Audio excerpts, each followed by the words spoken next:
Hi friends, പുതിയൊരു വീഡിയോയിലേക്ക് സ്വാഗതം. നമ്മളെല്ലാവരും തന്നെ ഏറ്റവും കൂടുതൽ ബുദ്ധിമുട്ടിക്കുന്ന ഒന്നാണ് മാസം തോറും കൂടി വരുന്ന കറണ്ട് ബില്ല്. നമ്മൾ ദിവസവും ചെയ്യുന്ന കുറച്ച് കാര്യങ്ങളൊക്കെ ഒന്ന് ശ്രദ്ധിച്ചാൽ ഇപ്പോഴുള്ള കറണ്ട് ബില്ലിൻ്റെ നേർപകുതിയാക്കാൻ നമുക്ക് സാധിക്കും. നമ്മുടെ വീട്ടിലെ കറണ്ട് ബില്ല് കുറയ്ക്കാനുള്ള കുറച്ച് ടിപ്സും അതുപോലെ തന്നെ കുറച്ച് കിച്ചൺ ടിപ്സുമാണ് ഇന്നത്തെ വീഡിയോയിലുള്ളത്. ഞാൻ കഴിഞ്ഞ ദിവസം വാങ്ങിച്ച കുറച്ച് ചെമ്മീനിൻ്റെ വേസ്റ്റാണ് കേട്ടോ ഇത്.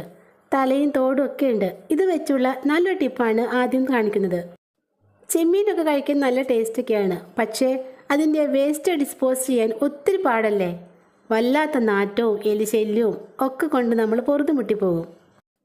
വലിച്ചെറിയുന്ന ഈ വേസ്റ്റ് കൊണ്ട് ഇങ്ങനൊരു സൂത്രം ചെയ്താൽ നമ്മുടെ വീട്ടിലുള്ള പട്ടി, പൂച്ച, കോഴി എന്നിവയ്ക്കുള്ള ആഹാരവുമാകും. മാത്രമല്ല നമ്മുടെ പരിസരത്ത് ബാഡ് സ്മെല്ല് ഉണ്ടാകുകയില്ല. മറ്റുള്ള മീനുകൾ പോലെ ചെമ്മീനിൻ്റെ വേസ്റ്റ് നേരിട്ട് നമുക്ക് പട്ടിക്കോ പൂച്ചയ്ക്കോ കോഴിക്കോ ഒന്നും കൊടുക്കാൻ പറ്റില്ല. ഞാനിവിടെ ഈ വേസ്റ്റ് എൻ്റെ കോഴിക്കാണ് കേട്ടോ കൊടുക്കുന്നത്. അതെങ്ങനെയാണെന്ന് കാണിച്ചു തരാം. 2 കിലോ ചെമ്മീനിൻ്റെ വേസ്റ്റാണ് കേട്ടോ ഞാനിവിടെ എടുത്തിട്ടുള്ളത്. ഇനി ഇത് നന്നായിട്ടൊന്ന് കഴുകിയെടുക്കാം. കഴുകിയെടുത്ത വേസ്റ്റിലേക്ക് ഒരൽപ്പം മഞ്ഞൾപ്പൊടിയും ലേശം വെള്ളവും കൂടി ചേർത്ത് കൊടുക്കാം. ഇനി ഇത് അടുപ്പിൽ വെച്ച് നന്നായിട്ടൊന്ന് വേവിച്ച് വെള്ളം വറ്റിച്ചെടുക്കാം. പിന്നെ ഞാനിവിടെ കോഴിക്കാട്ടോ ഇത് കൊടുക്കുന്നത്, അതുകൊണ്ടാണ് മഞ്ഞൾപ്പൊടി മാത്രം ചേർത്തത്. നിങ്ങൾ പട്ടിക്കോ പൂച്ചയ്ക്കോ കൊടുക്കാനുള്ളതാണെങ്കിൽ അതിൽ ഒരൽപ്പം ഉപ്പ് കൂടി ചേർത്തിട്ട് വേണം വേവിക്കാൻ. വേവിച്ചെടുത്ത ഈ വേസ്റ്റ് ഇങ്ങനെ തന്നെ നമുക്ക് കോഴിക്ക് കൊടുക്കാൻ പറ്റില്ല കേട്ടോ. ഇതിൻ്റെ മുള്ളെല്ലാം അവയുടെ തൊണ്ടയിൽ കുടുങ്ങും. വേവിച്ചെടുത്ത ചെമ്മീൻ വേസ്റ്റ് നന്നായിട്ടും തണുത്തതിന് ശേഷം നമുക്കൊരു മിക്സിയുടെ ജാറിലേക്ക് ഇട്ട് ഇതൊന്ന് അരച്ചെടുക്കാം. ഇതാ കണ്ടോ, വെറും 2 സെക്കൻഡ് മിക്സിയിൽ ഒന്ന് അടിച്ചപ്പോഴേക്കും ചെമ്മീനിൻ്റെ മുള്ളെല്ലാം പോയി നല്ല സോഫ്റ്റായി വന്നിട്ടുണ്ട്.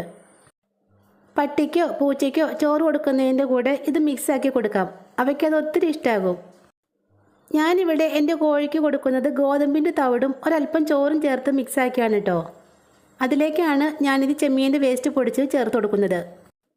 ചെമ്മീൻ വേസ്റ്റ് ചേർത്ത് നല്ലതുപോലെ ഒന്ന് ഇളക്കി മിക്സാക്കിയ ശേഷം നമുക്കിത് കോഴിക്ക് കൊടുക്കാം. ഇത് കണ്ടോ, എൻ്റെ കോഴിക്കെല്ലാം ഒത്തിരി ഇഷ്ടമുള്ള ഫുഡാണിത്. അവയെല്ലാം നല്ല ആർത്തിയോടെ കഴിക്കുന്നത് കണ്ടോ.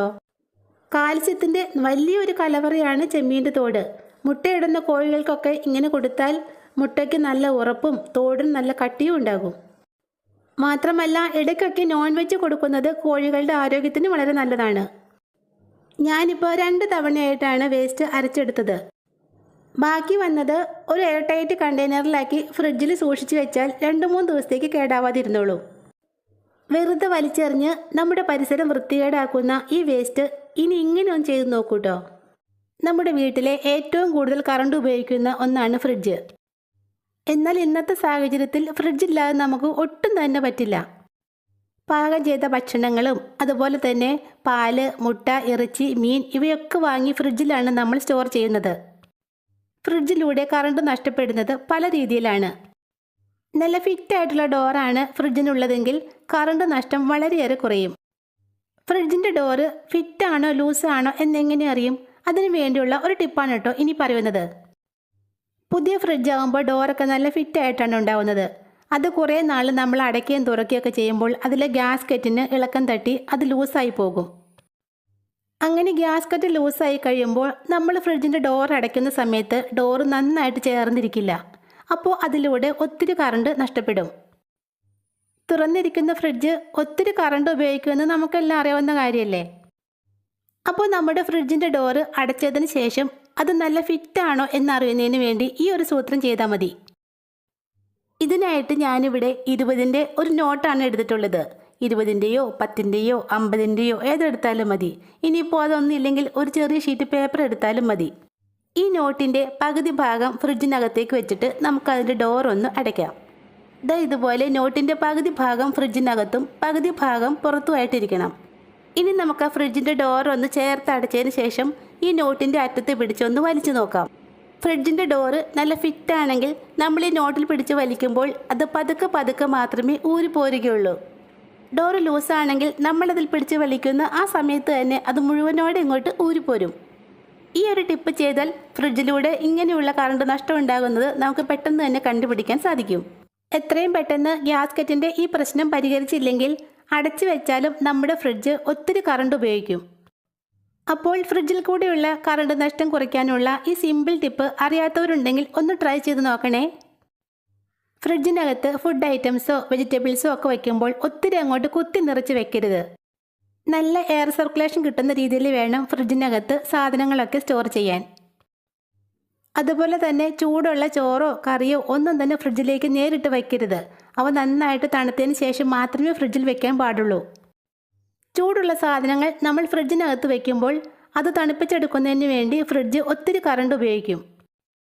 അപ്പോൾ ഈ കാര്യം ശ്രദ്ധിച്ചാൽ കറണ്ട് നഷ്ടം നമുക്ക് ഗണ്യമായി കുറയ്ക്കാൻ സാധിക്കും. ഒരു കറി ഉണ്ടാക്കാൻ വേണ്ടി 10 പ്രാവശ്യമെങ്കിലും നമ്മൾ ഫ്രിഡ്ജ് തുറക്കാറില്ലേ? പച്ചമുളകും ഇഞ്ചിയും തക്കാളിയും ഒക്കെ നമ്മൾ ഫ്രിഡ്ജിലാണ് വാങ്ങി സ്റ്റോർ ചെയ്യുന്നത്. ആദ്യം പോയി പച്ചമുളക് എടുത്തുകൊണ്ട് വരും, പിന്നെ പോയി ഇഞ്ചി എടുക്കും, പിന്നെ തക്കാളി എടുക്കും. അങ്ങനെ എത്ര പ്രാവശ്യമാണ് നമ്മൾ ഫ്രിഡ്ജ് തുറക്കുകയും അടയ്ക്കുകയും ചെയ്യുന്നത്? എപ്പോഴും ഫ്രിഡ്ജ് തുറക്കുന്നത് കറണ്ട് നഷ്ടം ഉണ്ടാക്കുന്നത് നമുക്കെല്ലാം അറിയാവുന്ന കാര്യമല്ലേ? ഇങ്ങനൊരു സൂത്രം ചെയ്തു വെച്ചാൽ കറണ്ട് ചാർജ് നമുക്ക് ഒത്തിരി കുറയ്ക്കാൻ സാധിക്കും. ഒരാഴ്ചത്തേക്ക് ആവശ്യമായ ഇഞ്ചിയും പച്ചമുളകും വെളുത്തുള്ളിയും തക്കാളിയും ഒക്കെ ഒരുമിച്ച് സ്റ്റോർ ചെയ്താൽ കറണ്ട് ബില്ല് ഗണ്യമായി കുറയ്ക്കാമെന്ന് മാത്രമല്ല, നമ്മുടെ അടുക്കളയിലെ തിരക്കുള്ള ജോലികളും പെട്ടെന്ന് തീർക്കാൻ സാധിക്കും. നമുക്ക് ഒരാഴ്ചത്തേക്ക് ആവശ്യമായ ഇഞ്ചിയും വെളുത്തുള്ളിയൊക്കെ തോല് കളഞ്ഞ് നന്നായിട്ടൊന്ന് ക്ലീൻ ചെയ്തെടുക്കാം. ഒരു ടിഷ്യൂ പേപ്പറോ കോട്ടൺ തുണിയോ വെച്ച് ഇതിലെ വെള്ളമൊക്കെ നന്നായിട്ടൊന്ന് തുടച്ച് ഉണക്കിയെടുക്കാം. പച്ചമുളകിൻ്റെ ഞെട്ടടർത്തി കളഞ്ഞതിന് ശേഷം വേണം കഴുകിയെടുക്കാൻ. ഞെട്ടോട് കൂടി പച്ചമുളക് ഫ്രിഡ്ജിൽ വെച്ചാൽ പച്ചമുളകിൻ്റെ ഞെട്ടിൻ്റെ ഭാഗം പെട്ടെന്ന് തന്നെ അഴുകിപ്പോകും. പച്ചമുളകോ തക്കാളിയോ നാരങ്ങയോ അങ്ങനെ നമ്മുടെ കുക്കിങ്ങിന് ആവശ്യമായ സാധനങ്ങളെല്ലാം തന്നെ കഴുകി തുടച്ച് ഉണക്കിയെടുക്കണം. ഇതുപോലുള്ള കുറച്ച് പേപ്പർ കപ്പുകൾ ഞാനിവിടെ എടുത്തിട്ടുണ്ട്. ഈ പേപ്പർ കപ്പുകൾ ഇറക്കി വയ്ക്കാൻ തക്ക വലുപ്പത്തിലുള്ള ഒരു ബോക്സും ഞാൻ എടുത്തിട്ടുണ്ട്. ആവശ്യമായ കപ്പുകൾ ഓരോന്നായിട്ട് നമുക്ക് ഈ ബോക്സിനുള്ളിലേക്ക് ഇറക്കി വയ്ക്കാം. കപ്പുകൾക്കുള്ളിലേക്ക് ഓരോ പീസ് ടിഷ്യൂ പേപ്പറും ഇട്ട് വയ്ക്കാം. ഇനി നമ്മൾ ക്ലീനാക്കി വെച്ചേക്കുന്ന പച്ചമുളകും ഇഞ്ചിയും വെളുത്തുള്ളിയൊക്കെ ഓരോ കപ്പിലേക്കും ഇട്ട് കൊടുക്കാം. ഒരാഴ്ചത്തേക്ക് ആവശ്യമായ കറിവേപ്പിലയും നമുക്കിതുപോലെ ക്ലീൻ ചെയ്ത് എടുത്തു വയ്ക്കാവുന്നതാണ് കേട്ടോ. വെജിറ്റബിൾസ് എല്ലാം കപ്പിലും ബോക്സിലും ഇട്ടതിന് ശേഷം നമുക്കിതിൻ്റെ മുകളിലേക്ക് ഒരു പീസ് ടിഷ്യൂ പേപ്പർ ഇതുപോലെ ഒന്ന് വിരിച്ചിട്ട് കൊടുക്കാം. ഫ്രിഡ്ജിനകത്ത് വെജിറ്റബിൾസ് ഒക്കെ വയ്ക്കുമ്പോൾ ചെറിയൊരു നനവുണ്ടാകും. അങ്ങനെ ഉണ്ടാകുന്ന നനവിനെ നമ്മുടെ ടിഷ്യൂ പേപ്പർ വലിച്ചെടുത്തോളും. അങ്ങനെ നമ്മുടെ വെജിറ്റബിൾസ് ഒട്ടും തന്നെ കേടാവാതിരുന്നോളും. ഇനി ഈ ബോക്സ് അടച്ചതിന് ശേഷം ഫ്രിഡ്ജിലേക്ക് വെക്കാം. എന്തെങ്കിലും കറി ഉണ്ടാക്കുന്ന സമയത്ത് ഓടിപ്പോയി ഒറ്റത്തവണ ഫ്രിഡ്ജ് തുറന്ന് ഈ ബോക്സ് എടുത്തുകൊണ്ട് വന്നാൽ മാത്രം മതിയല്ലോ. അപ്പോൾ കറണ്ട് ബില്ല് ഗണ്യമായി കുറയ്ക്കാനുള്ള ഈ ടിപ്പ് എല്ലാ വീട്ടമ്മമാരും ഒന്ന് ചെയ്തു നോക്കണേ. മൊബൈൽ ഫോണൊക്കെ ചാർജ് ചെയ്തതിന് ശേഷം അതിൻ്റെ സ്വിച്ച് ഓഫ് ചെയ്യാൻ മറക്കരുത്. TV കണ്ടതിന് ശേഷം അതിൻ്റെ റിമോട്ടിൽ ഓഫ് ചെയ്യാതെ സ്വിച്ച് ഓഫ് ചെയ്യാനും ശ്രദ്ധിക്കണം. അതുപോലെ ആവശ്യമില്ലാത്ത സമയത്ത് ഫാൻ ഓഫ് ചെയ്യാനും മറക്കരുത്. ഓരോ ദിവസവും ഓരോ ഡ്രസ്സ് അയൺ ചെയ്യുന്നതിന് പകരമായിട്ട് ഒരാഴ്ചത്തേക്ക് ആവശ്യമായ ഡ്രസ്സുകളെല്ലാം ഒരുമിച്ച് അയൺ ചെയ്യാനും ശ്രദ്ധിക്കണം. ഇങ്ങനെയുള്ള കുറച്ച് കുഞ്ഞു കാര്യങ്ങളൊക്കെ ശ്രദ്ധിച്ചാൽ ഇപ്പോഴുള്ള കറണ്ട് ബില്ലിൻ്റെ നേർപകുതി മാത്രമേ അടുത്ത മാസം നിങ്ങൾക്ക് ഉണ്ടാവുകയുള്ളൂ. അപ്പോൾ ഇന്നത്തെ ഈ ടിപ്സ് നിങ്ങൾക്ക് യൂസ്ഫുള്ളായി തോന്നുവാണെങ്കിൽ സബ്സ്ക്രൈബ് ചെയ്യാത്ത ആരെങ്കിലും വീഡിയോ കാണുന്നുണ്ടെങ്കിൽ ഈ ചാനൽ ഒന്ന് സബ്സ്ക്രൈബ് ചെയ്തേക്കണേ. താങ്ക്